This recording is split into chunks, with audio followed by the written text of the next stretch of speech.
Cette journée, elle est née de la Suisse qui a signé les droits de la Convention des personnes handicapées de l'ONU, et en ayant lu cette convention avec mes collègues, nous avons constaté que la question de la spiritualité, du droit à la croyance, le droit aux valeurs personnelles et autres ne figure pratiquement pas dans cette convention.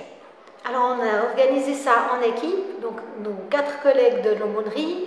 Alors l'objectif c'était de proposer aux personnes en situation de handicap une journée festive où exprimer leur spiritualité, pouvoir faire plein d'expériences. Le comité d'organisation vient du service de l'aumônerie des personnes handicapées du Jura, dans lequel je collabore. Et puis nous avons eu la chance de nous entourer de pratiquement 25 bénévoles qui collaborent à ce projet. Alors tous nos artistes exposés sont exposés sous leur prénom. Il y a des personnes en situation de handicap ou non.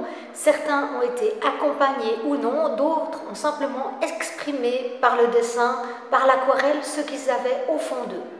Il y a aussi des sculptures et des objets en 3 dimensions, et vraiment même un artiste qui a fait une vidéo d'une composition personnelle à la guitare. Je compose des morceaux. Ce morceau, je l'appelais Beauté. Alors, c'est Florence Cramoni qui est venue avec un journaliste pour m'enregistrer ça à domicile. L'inspiration, elle vient, et puis le morceau, souvent, il vient, et puis après, j'essaye de trouver quelque chose qui va pour la suite. Alors, on a un labyrinthe méditatif où on peut se promener.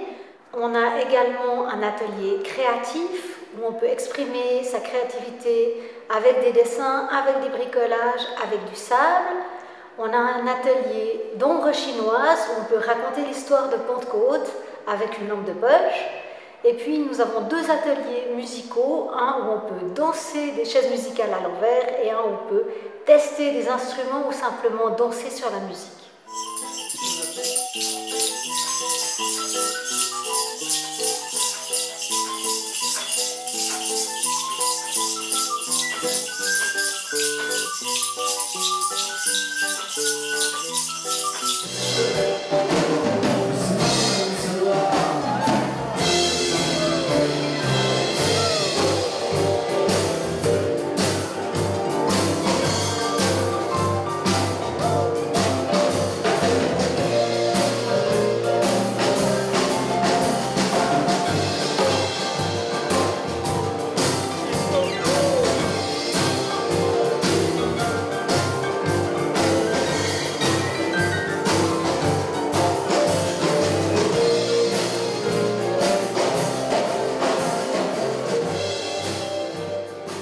On a beaucoup à apprendre de leur vie spirituelle, elle est riche et elle est brute de coffrage, elle est sans marge, sans cadre, elle est vraiment du fond de leur cœur. Et je trouve que parfois, on devrait pouvoir nous aussi retrouver cette espérance profonde et première.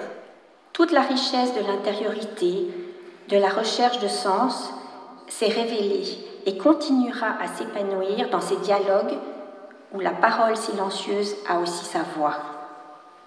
Voici la belle mission de l'aumônerie œcuménique des personnes handicapées. N'est-ce pas prophétique? En tout cas, aujourd'hui, c'est déjà tout feu, tout flamme. Oui.